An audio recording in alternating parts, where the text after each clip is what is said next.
भवन का रुख। माननीय अध्यक्ष जी, इस विषय पर चर्चा के लिए सत्र की शुरुआत में 2 दिन गतिरोध भी हुआ। इससे एक प्रकार की गैर समझ, गलत धारणा जनता के बीच में पड़ी कि हम लोग ये चर्चा नहीं चाहते। माननीय अध्यक्ष जी, मैं स्पष्ट करना चाहता हूं, संसद ये देश का चर्चा का सबसे बड़ा पंचायत है और हम भाजपा वाले, एनडीए वाले चर्चा से कभी नहीं भागते। कोई भी मुद्दा हो, संसद के नियमों के अनुसार चर्चा के लिए हम तैयार रहते हैं। हमने 2 दिन तक विपक्ष के चर्चा करी कि इसको बाद में किया जाए, 2 सत्र बाद में किया जाए, मगर नहीं माने। हमने हाँ भर दी। मेरा दायित्व है मान्यवर कि हमने क्यों ना बोली थी। ना बोलने के 2 कारण थे। एक कारण था कि चर्चा गहन पुनः निरीक्षण के नाम पर वो मांगते थे, एसआईआर के नाम पर मांगते थे। मान्यवर, मेरा बहुत स्पष्ट मत है कि एसआईआर पर इस सदन पे चर्चा नहीं हो सकती, क्योंकि गहन पुनः निरीक्षण की जिम्मेदारी भारत के चुनाव आयोग की है। भारत का चुनाव आयोग और चुनाव आयुक्त ये सरकार के तहत काम नहीं करते। अगर जब चर्चा होती है और कुछ सवाल खड़े किए जाएंगे तो इसका जवाब कौन देगा? मान्यवर, जब उन्होंने कहा कि हम चुनाव सुधार पर चर्चा करने के लिए तैयार है, हम तुरंत मान गए और आज चुनाव सुधार पर ही चर्चा हुई। मान्यवर, लगभग 63 प्लीज मान्य दादा बीमार हो, मैं समझ रहा हूं, मगर बीमार ज्यादा हो तो घर पे रहा करो, यहां सदन का माहौल मत बिगाड़िए। मान्यवर, 63 सदस्यों ने प्लीज ऐसे माहौल ठीक रहना चाहिए। व्यक्तिगत बात है मेरी और दादा के बीच में, माहौल ठीक रहना चाहिए। मान्यवर, 63 सदस्यों ने पक्ष और विपक्ष से इस चर्चा में हिस्सा लिया है और जो चर्चा का समय हुआ था तय, उससे ज्यादा आपने समय लिया है। इसलिए भी मैं आपका धन्यवाद व्यक्त करना चाहता हूं। मान्यवर, चर्चा तय हुई थी चुनाव सुधारों के लिए, मगर ज्यादातर विपक्ष के सदस्यों ने एसआईआर पर ही चर्चा करी। अब चर्चा इन्होंने जिस तरह से शुरू करी है, जवाब तो मुझे देना पड़ेगा मान्यवर, और मैं मानता हूं उनको सुनना भी चाहिए। मान्यवर, इस एसआईआर पर, गहन पुनर्निरीक्षण पर एक तरफा 4 महीने से झूठ फैलाया और देश की जनता को गुमराह करने का प्रयास किया। और मेरा आग्रह है सदन के पक्ष और विपक्ष के सभी सदस्यों, मैंने एसआईआर की प्रक्रिया का, इससे जुड़े हुए संवैधानिक अनुबंधों का और भूतकाल में जो एसआईआर हुए वो सभी का गहन अभ्यास किया है। मैं आज आपके माध्यम से इस सदन को और सदन के माध्यम से पूरे देश की जनता को जो झूठ विशेषकर कांग्रेस पार्टी द्वारा फैलाया गया है, वो झूठ का मेरे तर्कों के हिसाब से जवाब देना चाहता हूं। आप बेटे बेटे ज्ञान मत दीजिए। मान्यवर, ये देश के संविधान में, मान्यवर, ये देश के संविधान से, संविधान के अनुच्छेदों से चुनाव आयोग की रचना हुई। एक प्रकार से चुनाव आयोग एक संवैधानिक संस्था है। संविधान के अंदर चुनाव आयोग का गठन, उसकी शक्तियां, चुनावी प्रक्रिया, मतदाता की परिभाषा और मतदाता सूची को तैयार करने और उसके सुधारने के लिए की शक्तियां, इसके बारे में स्पष्ट प्रावधान किए गए। और मान्यवर, बड़ी विनम्रता से मैं बताना चाहता हूं कि प्रावधान जब किए गए तब हमारी पार्टी बनी ही नहीं थी। हमारी पार्टी के अलावे जो लोग हैं, इन लोगों ने संविधान सभा में चर्चा कर कर संविधान को बनाया था।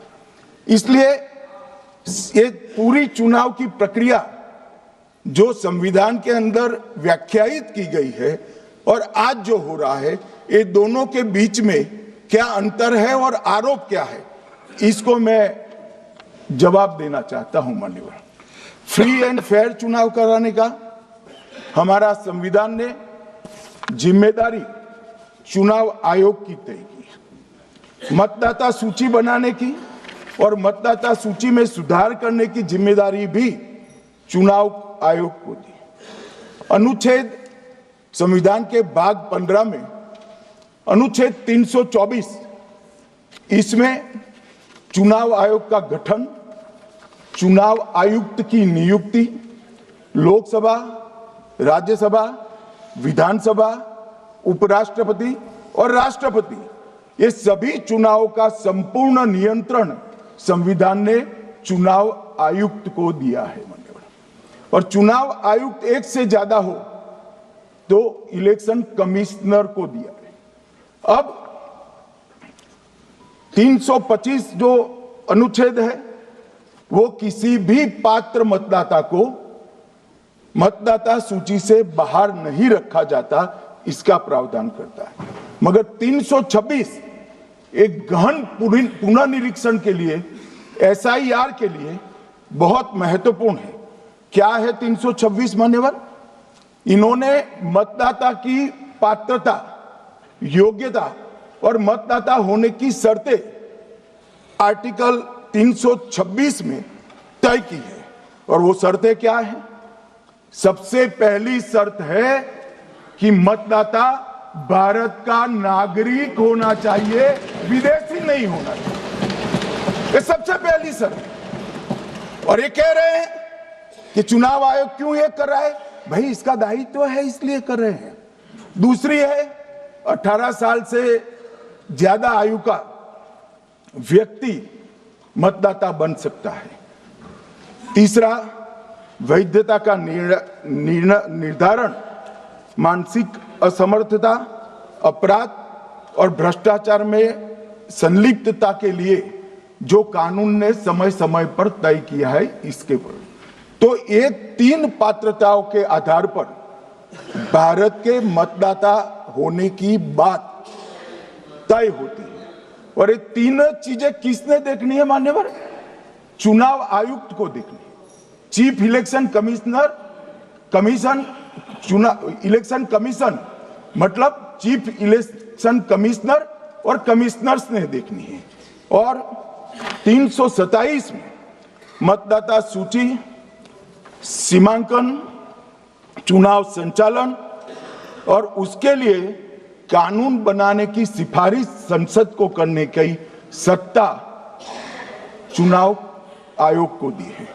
कल हमारे सदस्य मनीष तिवारी कहते थे गहन पुनर्निरीक्षण का इनको अधिकार ही नहीं है। आर्टिकल 327 पूर्ण अधिकार देता है कि मतदाता सूची इस व्याख्या के आधार पर बनाने का अधिकार चुनाव आयोग को है। मान्यवर, अब एसआईआर पर ही सवाल उठा दिए। मान्यवर, इन्होंने कहा कि एसआईआर आज क्यों हो रहा है।